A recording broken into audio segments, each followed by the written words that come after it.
So, my guest today is author Nicolle Merrill. She is the author of the book Punch Doubt in the Face: How to Upskill, Change Careers, and Beat the Robots. And she's here today to offer her career advice with us. Nicolle, thank you so much for joining me today. Yes, thanks so much for having me. I'm really excited to chat. Yeah, well, we're going to have a good time. And I have so many questions for you. Um, but to start, I was very intrigued by your approach to career counseling, career coaching, because it seems like you're very future minded, like not just what's happening now in the working world, but what will be happening 5, 10, 15 years from now. How did that become an interest of yours? Yeah, that's a really nice question to start with. It became an interest because, well, I'll tell the story of what happened. I was a Mhm. global career coach at Yale School of Management, was working with MBAs and executives, and it was a really interesting job. I had career changed into that job. That was my third career change. So I was really comfortable with the idea of changing and helping career changers because MBAs, over 70% of them are career changers. So I already had this kind of, drive to help career changers. And then when I was in the job, I started noticing two things. One, employers were starting to ask for skills that were more future oriented. And they Mhm. were asking for things like, do they have digital skills and data skills, but also can they problem solve and communicate well? And it was like, wow, that's like a really holistic set of skills that traditionally we tend to be like siloed and we do one thing well, and not have Yeah. to kind of cross. And so I thought that's really interesting, right? And it made me reflect on my own career and say, wait, if these MBAs might not have these skills, like then what do you have? So that got me Ah, thinking. And like then you, Nicolle. exactly, like I Ah. know I had skills, but I was like, ooh, I don't have all these skills. And so it was kind of like this Yeah. insight, right, into Mhm. what employers were thinking. And then at the same time, this was around 2016, there was a big report that was put out by the World Economic Forum that resulted in it was about the future of work, the fourth industrial revolution, which is a terrible phrase. And it triggered all the headlines that were like, will robots take our jobs? Are robots taking our jobs? And I was like, well, wait a minute, what does this mean? What is this hype?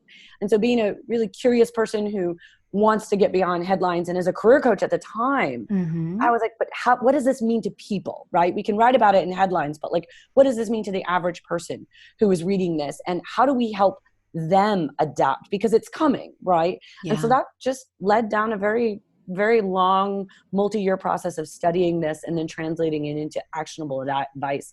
And that's how I ended up in the future. Wow. That is Yeah. that is such a great story, and I love it because I think that we all really need to be thinking about that. I know that AI is already beginning to impact my profession, believe it or Yes. not, in a very Yeah. real way, like counseling or coaching. And you would think that that would be one of them that would be more insulated than some, but I don't think so.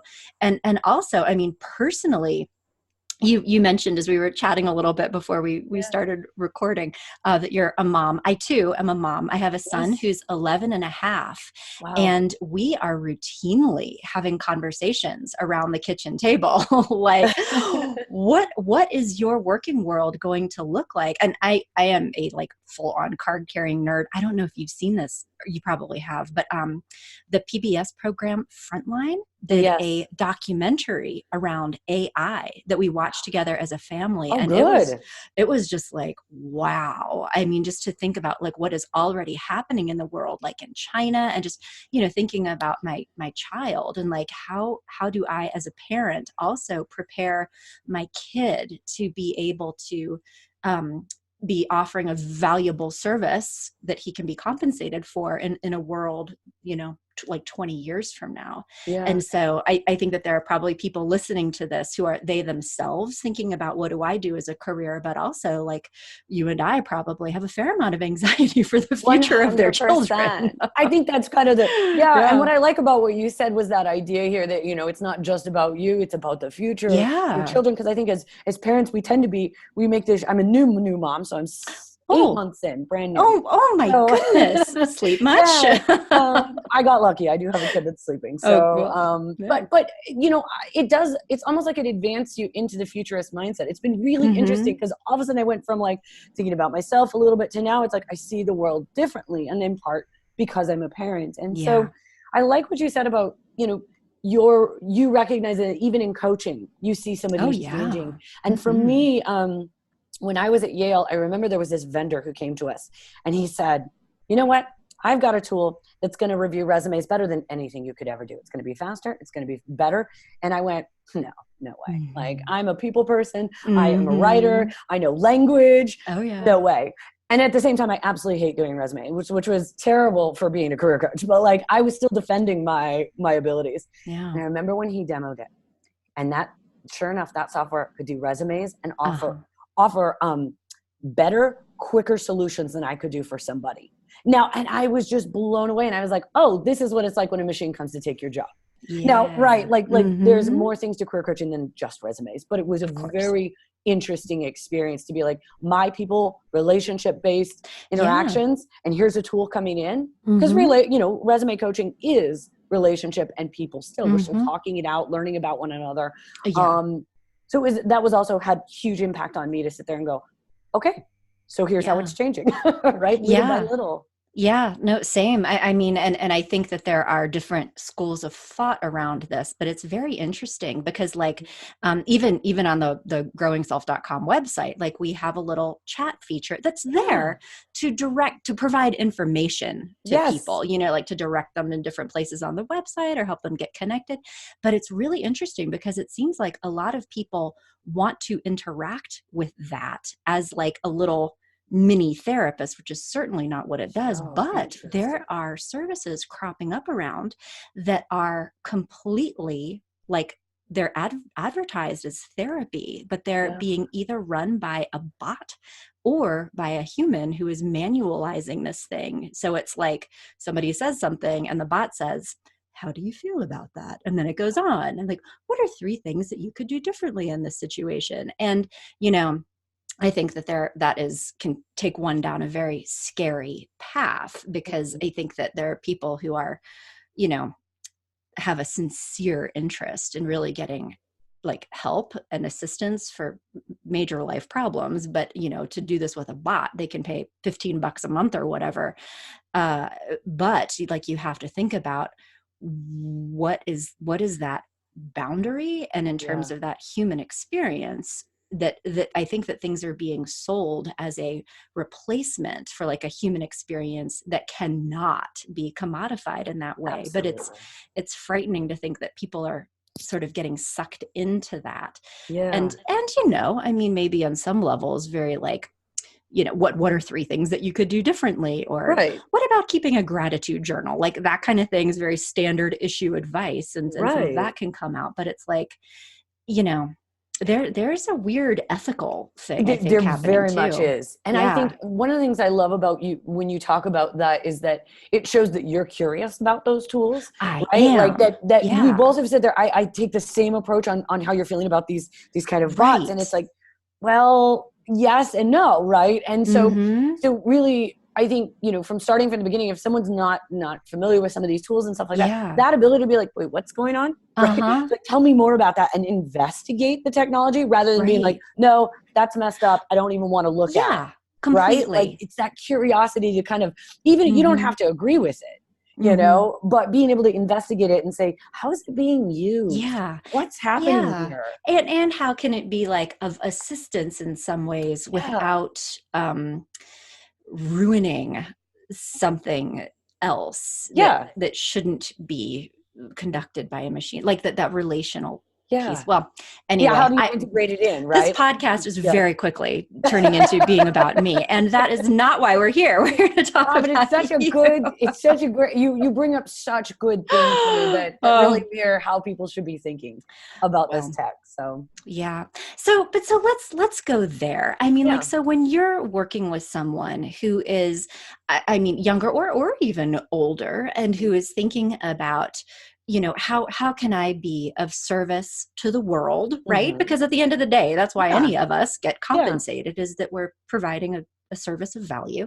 Um, what kinds of things are you inviting them to think about, or are you probing into that might be a little bit different from than like what we think of as ordinary career coaching, which is like, Sure. okay, what are you good at, what do you enjoy, like how are you Yeah. moving this into more of a let's talk about 10 years from now? And is this Right. going to make sense in the world?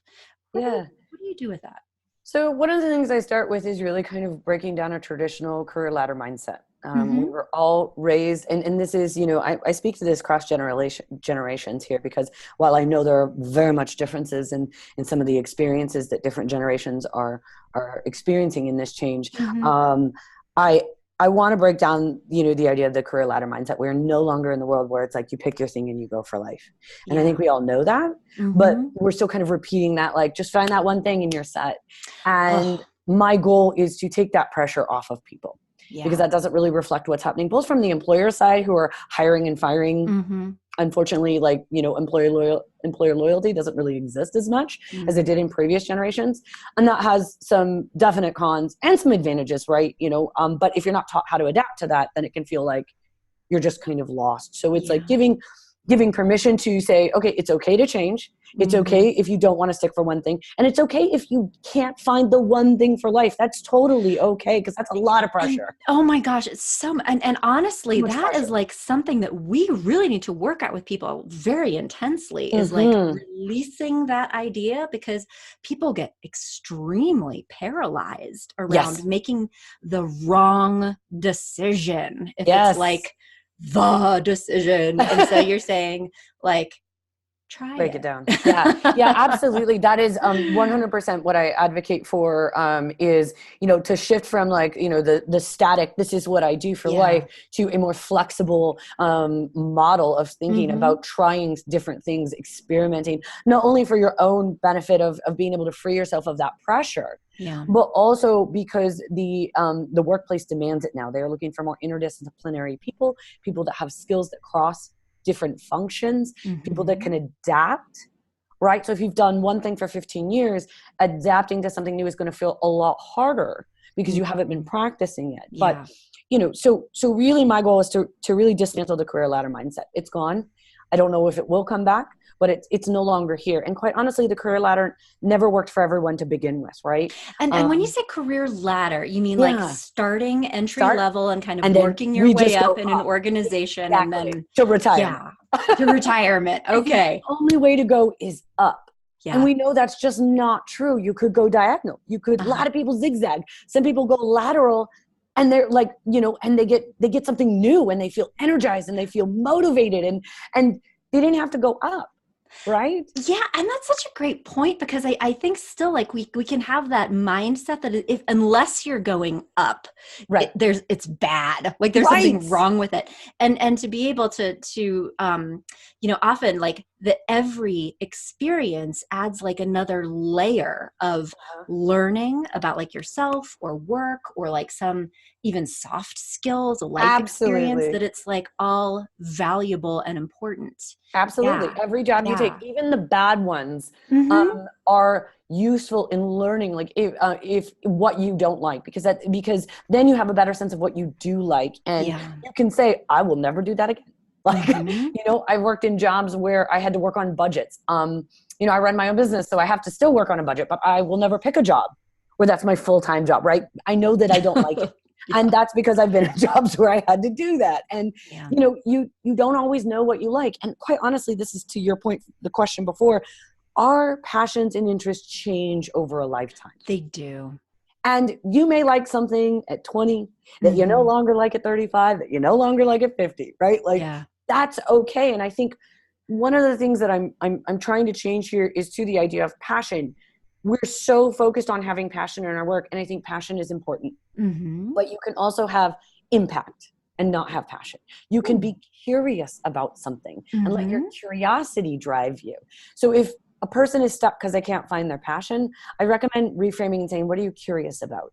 Because that again takes Ah. the pressure off. Right. You This know, this like what should yes, I be experiencing? I yes, should be leaping out of bed, like, right. I don't want to eat breakfast. I just want to go to work.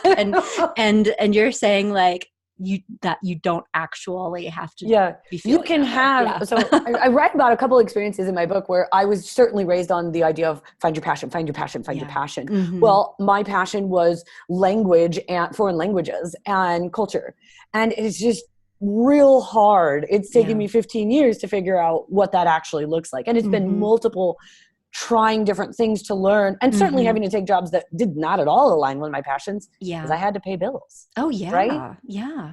But in Yeah. those jobs, I would learn things like, to your point, soft skills. I'd learn Mm-hmm. things that were completely out of my interest and be like, oh, it turns out sales. I love sales. A lot of people don't like it, but I love sales and I love people. And it was like, oh, I didn't know that. You know what I Yeah. mean? So And you wouldn't have. I had to learn Yeah. it. Because, yeah, I had to Yeah. learn it because I had a job that I had to take because I Yeah. had to pay bills.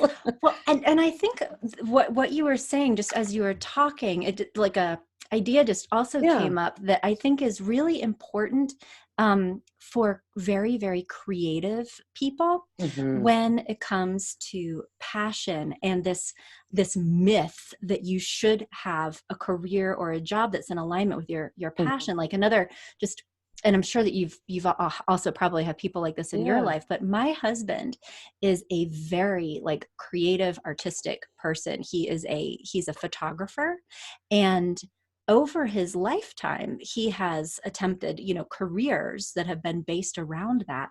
And he has an interesting perspective. He's like, every time I have put myself in a situation where I'm trying to earn a living doing what I love, it ruins the Yes. art and it makes it not fun. I'm not creating like my vision.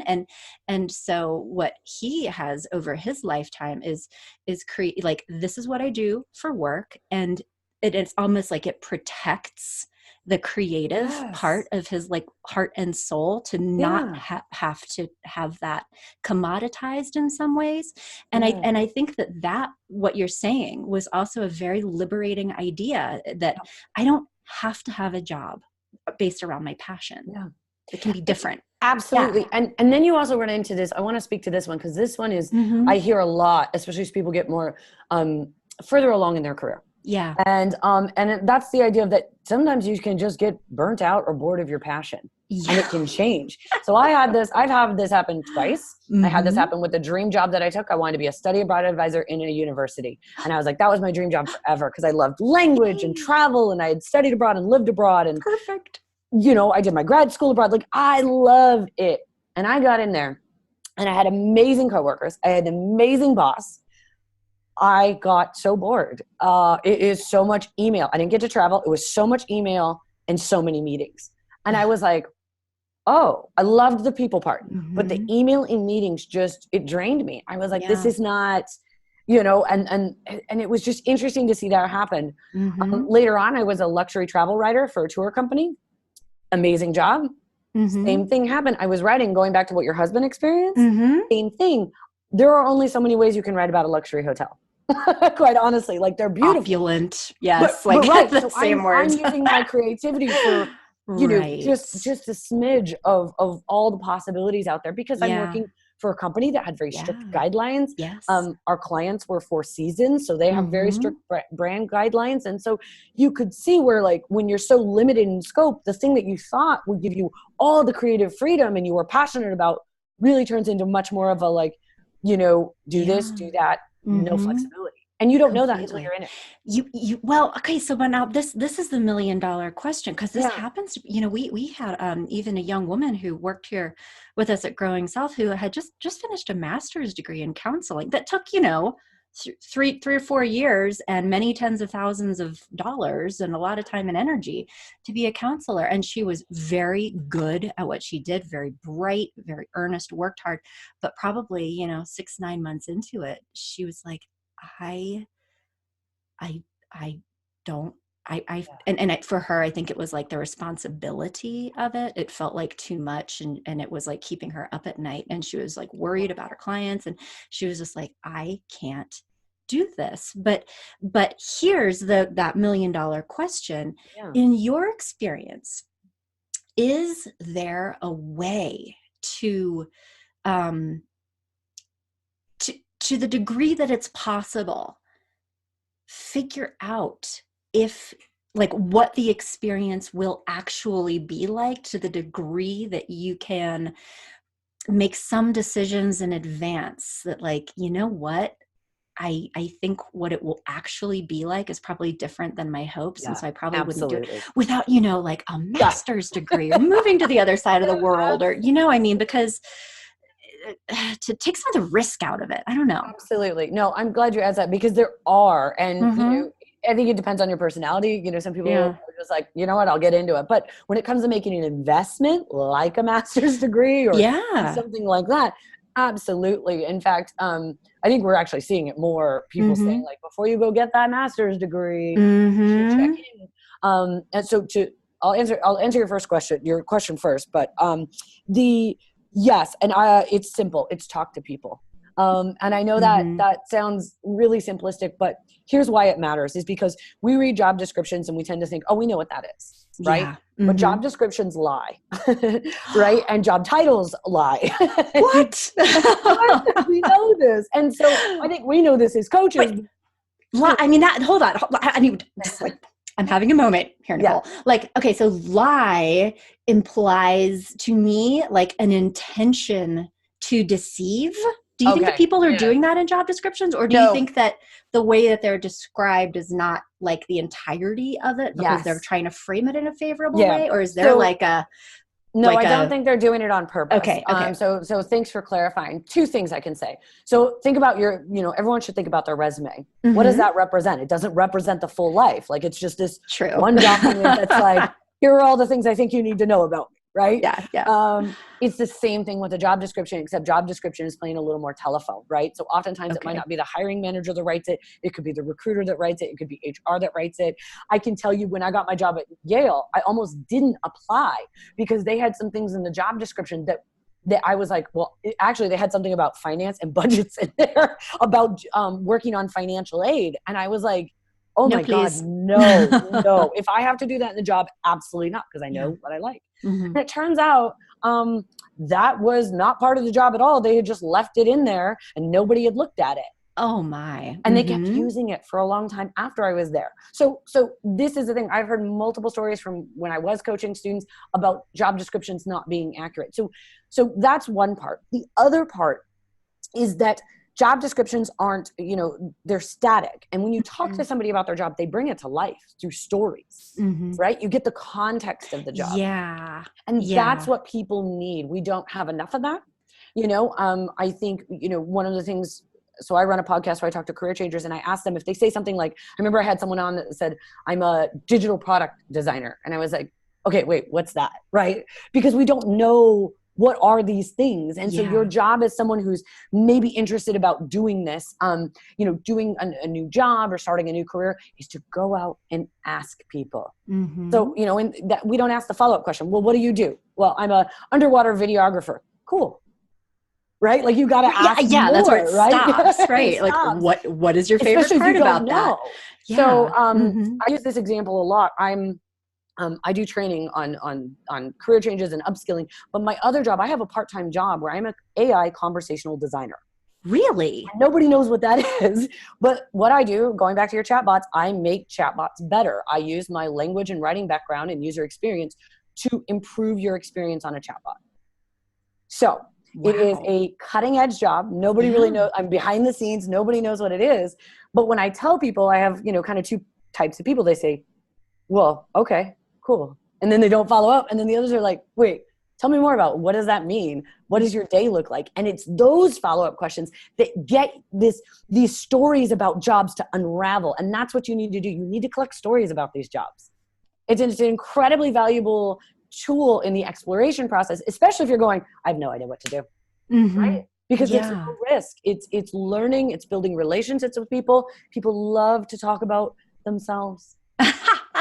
But so this is a really great tip though for people listening. Mm-hmm. So that what you're saying is that it's not just okay, but good and maybe even welcome to like find somebody who might be doing what you are thinking about doing and like just totally ambush and be like, hi, you don't know me, but this is my name and I'd really like to know how you feel about your job. Like, absolutely. I mean, absolutely. And Great. It's one of the things I push for it so hard because in fact, there's an exercise in my book. It's called 50 Conversations where I literally assign that to you because I want you to go into it with the idea that in the beginning, this is going to feel so awkward and people want to like Yeah. drop out of it, right? They Mm-hmm. don't want to do it because it's so awkward. We're really Yeah. good at avoiding awkwardness. And I'm saying, no, push through that because it's a skill like anything else. Your ability to have conversations. This isn't about extrovert, introvert. Extroverts draw their energy from people while introverts don't, right? This is about interpersonal one-on-one communication skills. Yeah. And for a lot of people, this can feel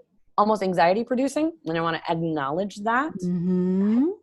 But what I'm saying is reframe this and say, look, you're doing this for you. You're Mm-hmm. doing this to learn.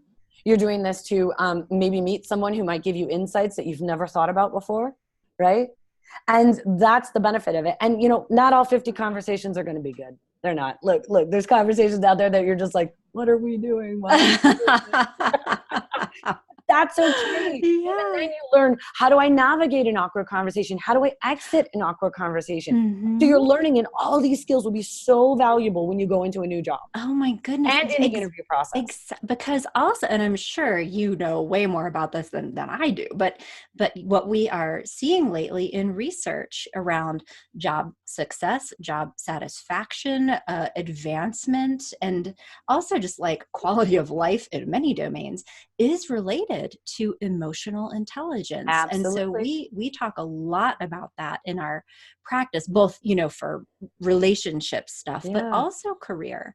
Yeah. And that it's the misconception sometimes I think with emotional intelligence is how well do we understand other people, but it Right. is actually that piece around not just how well you understand yourself, but the ability to tolerate distress, to start Yes. to feel anxious and then calm yourself back down. Like Yep. those are emotional intelligence skills. And Yep. what you're saying is that process of career exploration is actually almost like Jedi training to Absolutely. strengthen those emotional intelligence skills before you even get Yeah. there. Yeah, That's absolutely. cool. Like Because wax on, wax off. yeah, the future of work and what we're doing now is Mm-hmm. we're shifting from a model of experience to skills. But Yeah. most of us have never been taught how to think about our jobs and careers through the lens of skills. And Mm. so I think that's where the disconnect right now is. So a lot of Mm-hmm. times when I'm doing trainings about talking about upskilling or learning new skills, people are like, yeah, but what ones? And so going back to kind of your original question, how do we look, ahead and make sure that like, the thing we choose isn't a mistake, right? It also is not just talking outwards and discovering from other people, it's discovering from internally, right? Your Mm-hmm. reflection. Reflect on yourself. What are your skills? If you Yeah. haven't done that exercise, it can feel like I'm completely lost, right? Right. Right. And so being able to Mm-hmm. work through that and work through, typical stuff like your values, of course, and what you're Mm-hmm. looking for in a job, but also like, what are you good at? And what are you maybe not so good at? Yeah. And I think Mm-hmm. it's important. I see people a lot of times, I'll do a training and someone will come up and be like, it's real hard for me because I know the things I'm not good at. I just can't figure out what I'm good at, and it like, you need both of those things, Mm-hmm. right? Yeah. I want people to embrace the things that they're good at. I want people to hold on to them, and I want them to get even better at them, right? Just Right. like grab onto them and keep being amazing at them, Yeah. and own the fact that you're really good at that. And then I want people to look at the things that they're maybe not so good at, and say, okay, if you can tolerate it, right? Like if it's something you Mm-hmm. don't want, don't do it. But if Mm-hmm. you're like, I would like to get better at that, I want them to put effort into it, Mm-hmm. right? Because again, going back to like what employers want right now, they want Yeah. multifaceted, multi-skilled people.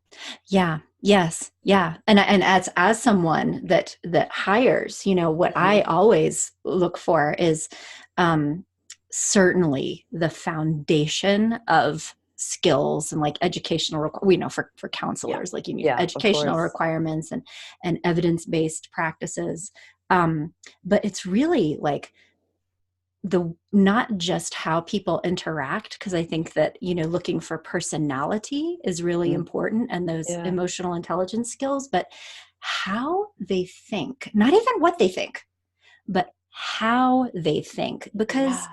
people can be like, as you were saying, skills can be trained, Hmm. but only under the right kinds of conditions. And Absolutely. like, are people coachable? Is there a desire to learn and grow? Yeah. And I think that that's kind of what you're saying, is that almost like fertile ground inside of you Yeah. the skills part can be developed. Is that it? What Absolutely. you're saying? Yeah. And Mm-hmm. then by doing that, by doing these reflection pieces and looking at yourself and understanding yourself, Yeah. going back to the understanding yourself, right? If you're going to make a Mm-hmm. decision, you want to understand yourself. And I think Yeah. when we're in our environment, we're so fast paced, right? We don't always give ourselves the space Mm-hmm. to reflect, right, on Yeah. what we need and really go deep. And that's the Yeah. benefit of a coach, right? They Mm-hmm. make space for that and they give you the space to reflect. Mm-hmm. But on your own, you may not take that space on your own, Yeah. right, to do that. And so going back to it, and then in the process of doing that, what you're really doing is saying, okay, well, what do I need to learn? What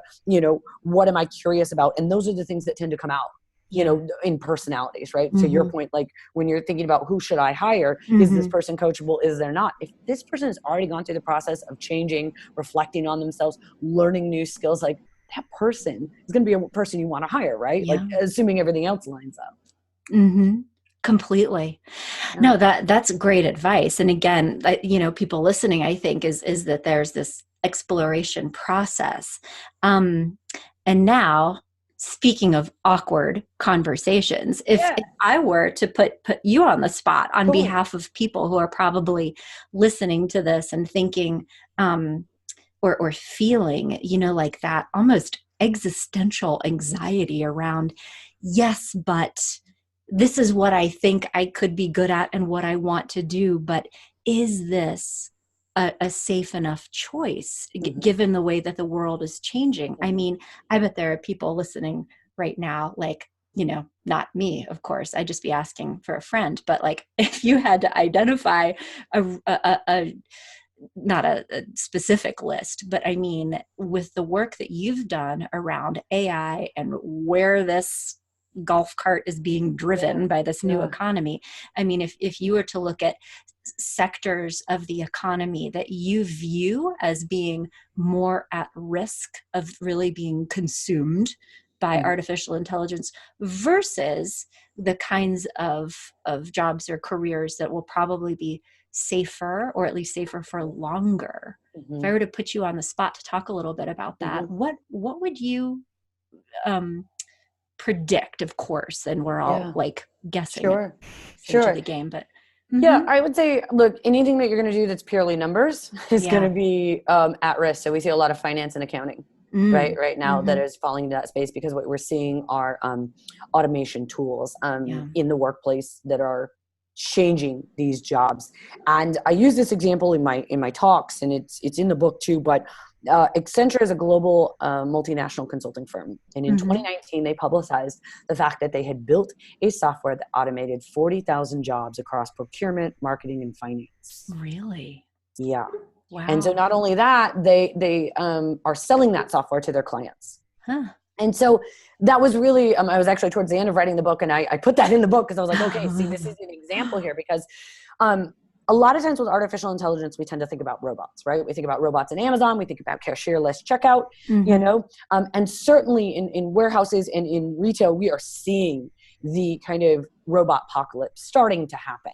Robot Um, apocalypse, I you love know, that. yeah, but it's again, it's slow, and if you're not in those jobs, it may be harder to see it. And Uh-huh. so what's really happening, and what I want to direct people's attention to, are automation tools, that software that automates tasks that humans do. It's kind of the repetitive stuff in your job that you're like, Mm-hmm. a robot could do this, and then they can, Mm-hmm. Yeah. right?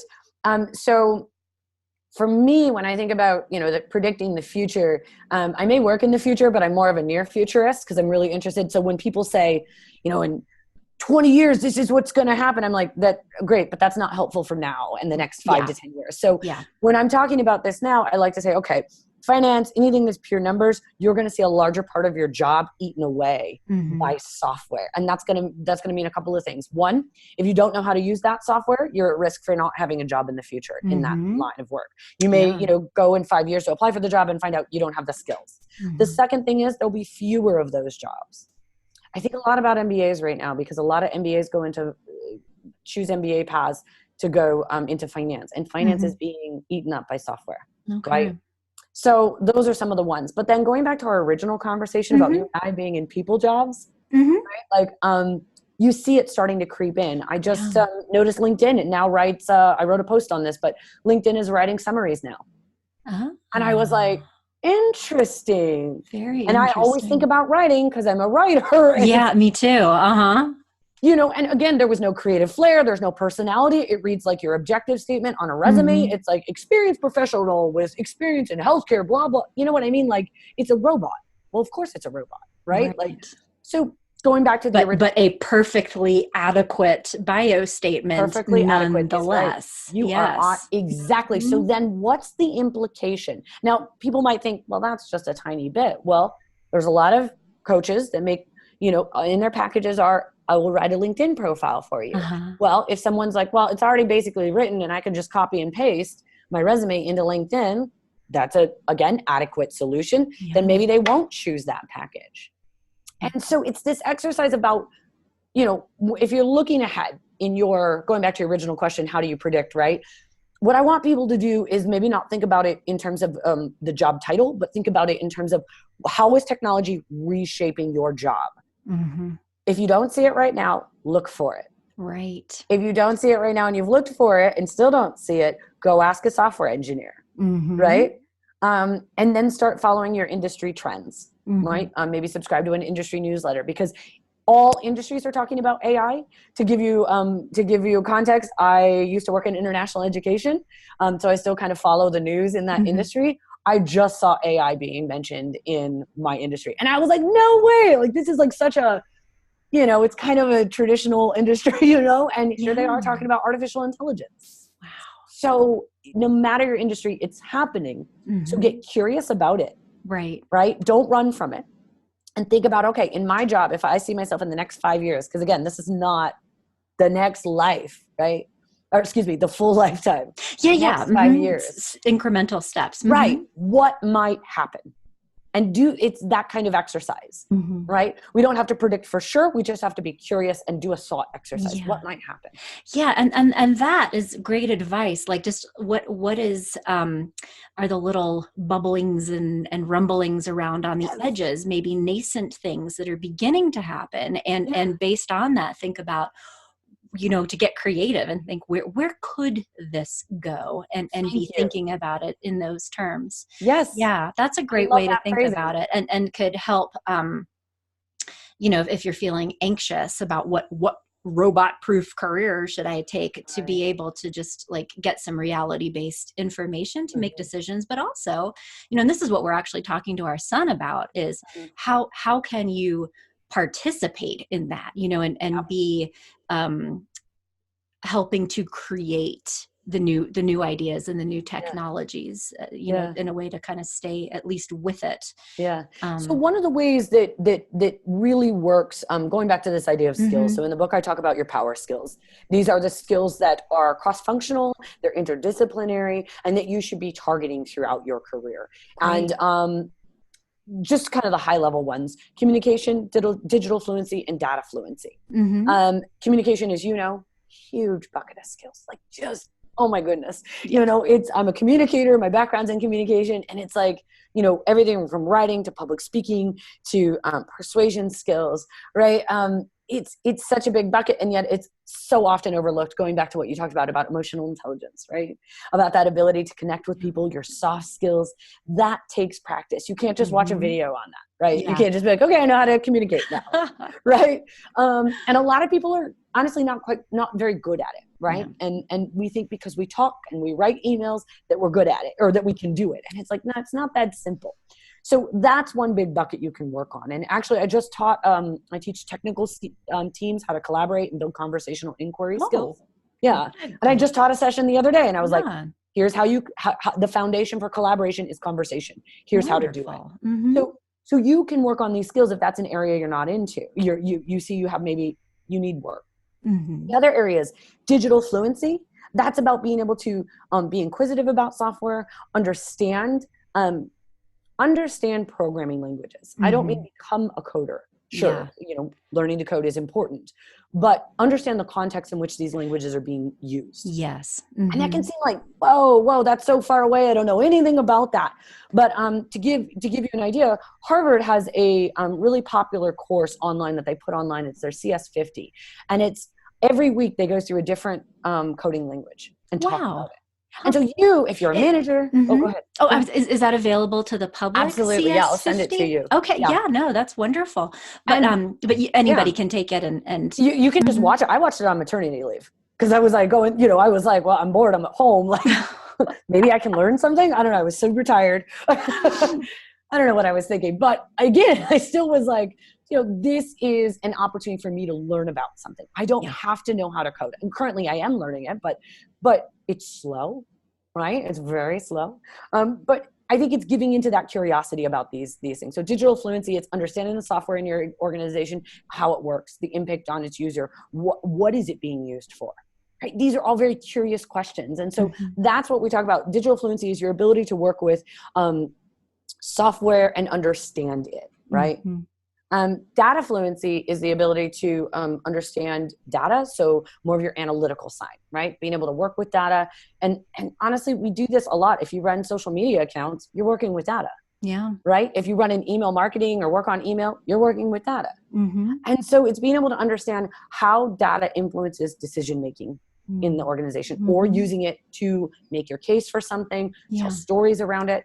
Again, huge set of skills that is going to benefit you in the future. So if you're stuck on this, like, what's a robot proof job I can do, dial it down Yeah. to your skill sets. Yes. And those are your Yes. 3 core skill sets, that and just the Mhm. bucket of adaptability. You've got to be adaptable. Exactly. And to be able to uh, be okay with Mhm. this idea that all of our futures are uncertain to a degree, and just go Yeah. back to that innate confidence in yourself that you do not Mhm. have to know everything about everything, Right. and that you Exactly. are competent to learn and grow and expand. And when the next step happens, you'll take Yeah. it and it'll be okay. I That's good I love advice. that. That to Yeah. kind of, Yeah. yeah, There's good. there's a part where in our careers we tend to get Hmm. very the more further we get in our careers, the more experts we become.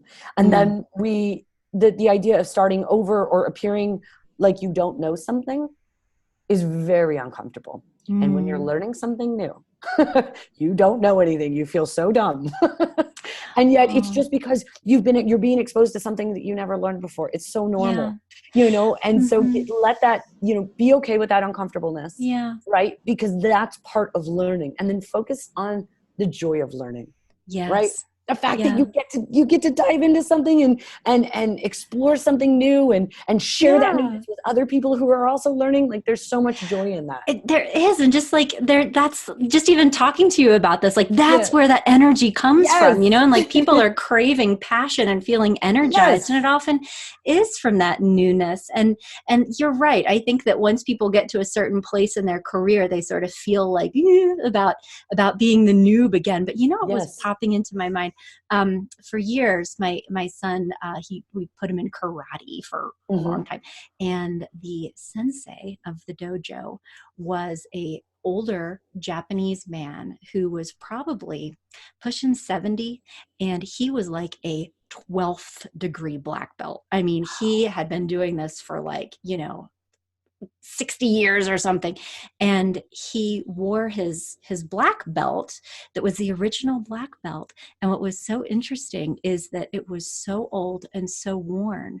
that it was turning mostly white again. Oh, And I wow. remember like watching him and thinking just symbolically about Yeah. how that true expert wisdom is that letting go of what you've known, that like status of the black belt, and that Oh, that yeah. true wisdom is that it kind of returns to that beginner mind. And I always thought that was such a beautiful metaphor. And I think that's very much in line Absolutely. with what you're describing, is that Yeah. ultimate goal of how to stay juicy in some ways, Yeah. Yeah. I think we focus a lot on like how uncomfortable it is to start Yeah. over.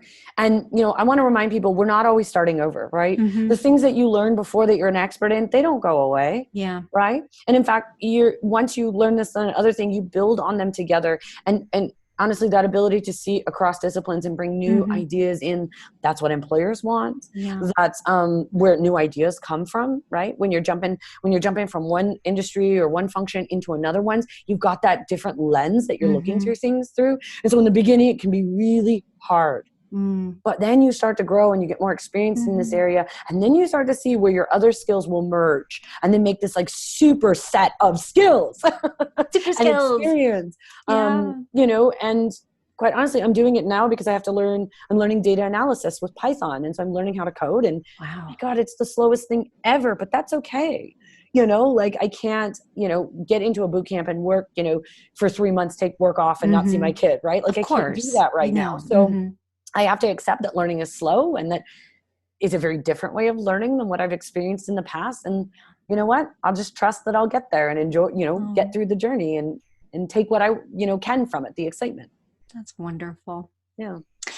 Well, this has been so much fun talking with you. And I know Likewise. we've been talking for a while. We're Yeah. probably coming up on the end of our time. I don't want to keep you all day. Sure, This has sure. been very interesting. I'm But glad. if could I impose with Sure. something? I often have listeners of the podcast or people on the blog at growingself.com ask questions, and I actually have a career related listener question. Oh, And yes. Okay. I Yeah. always I try to incorporate these whenever I can, just I to like love it. advocate for listeners.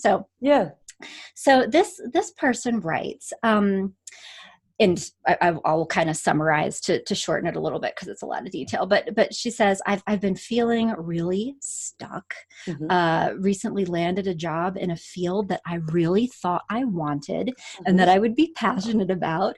However, after being there for only a short while, I'm already totally bored and Mm-hmm. have lost my passion for it. And that's kind of what we were talking about before. But she goes on to say, I've always dreamed about doing my own creative thing, like teaching yoga or writing a novel, something I could do while still pursuing my dream of having kids and being able Mm-hmm. to be a stay-at-home mom, because Mm-hmm. family is really important to me. She says these dreams seem impossible and I'm not in a position to be taking financial risks because I'm still paying off student loans. Mm-hmm. Um, I also have a weird stress of not putting my degree to use, and that if I could do something of my own creative slash family dream, I won't be achieving what I could. I'm grateful for a supportive husband, but we're also very practical and have trouble taking risks.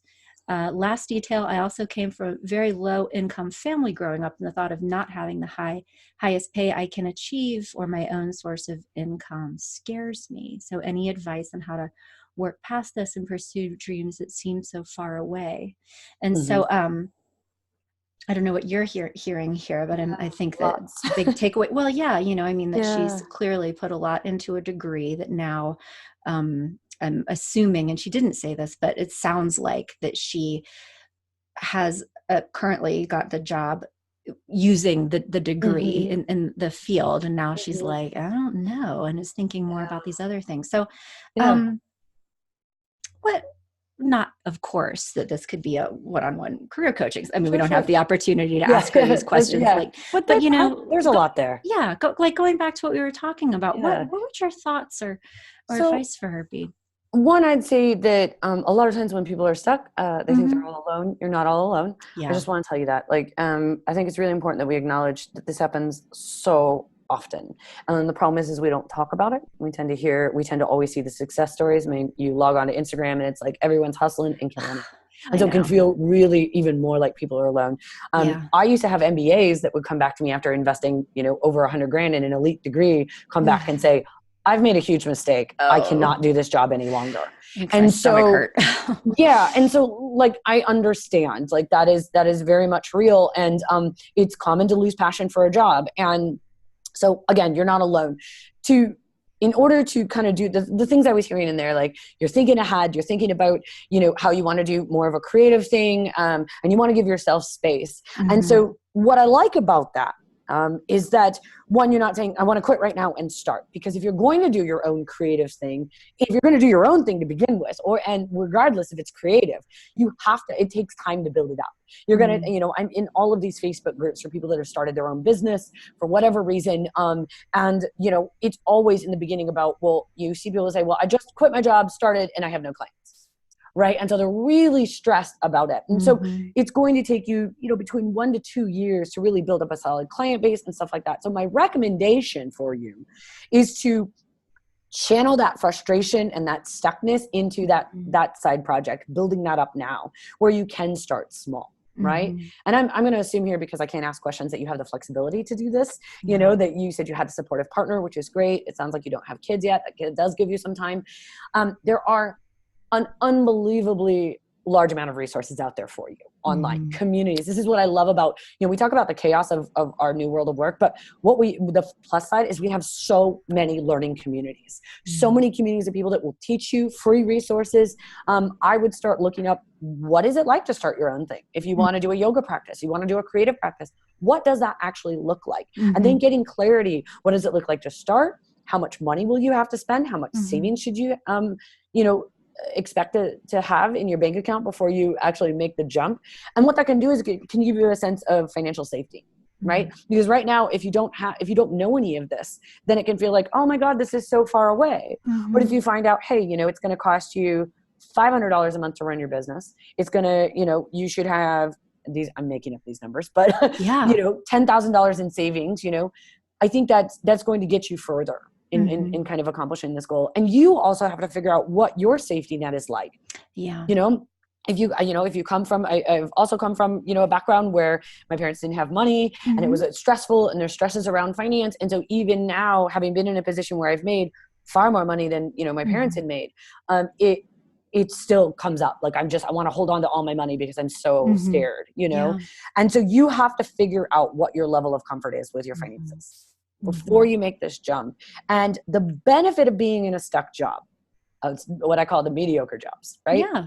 Is that it gives you that flexibility to be on autopilot at work and then work on all these other things, right? If you are in a job and you've been there for a while and you're stuck and you're bored, well, if you're bored, that means you're not being challenged. That means you can use your brain after work to do other things. And so I would really break it down into baby steps. Like, start with, let's get some information. Let's do the reflection. What do you need to feel safe financially? What's it going to look like to save up that money? Then find out, what is it going to look like to start this new creative thing? I think that's going to at least give you something to work on, and it's going to give you direction. And then you can get that frustration out from the stuckness. Yeah. The other part about not putting your degree to use, that part's going to take time. There's no easy fix for that. I know there's a lot of pressure, especially, I'm going to assume you invested a lot in it because you've got student loans. Yeah. And that kind of reconciliation is only going to come with time, and maybe talking to somebody about that as well.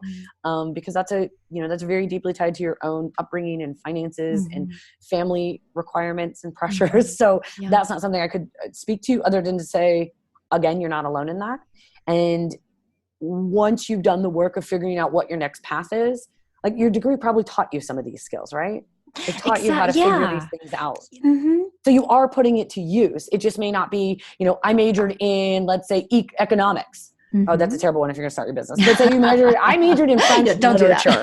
I majored in French literature. So and languages. So, you may not know right away what the direct connection is, but there are certainly things you learned in your degree that you will be applying to having a new business. For sure.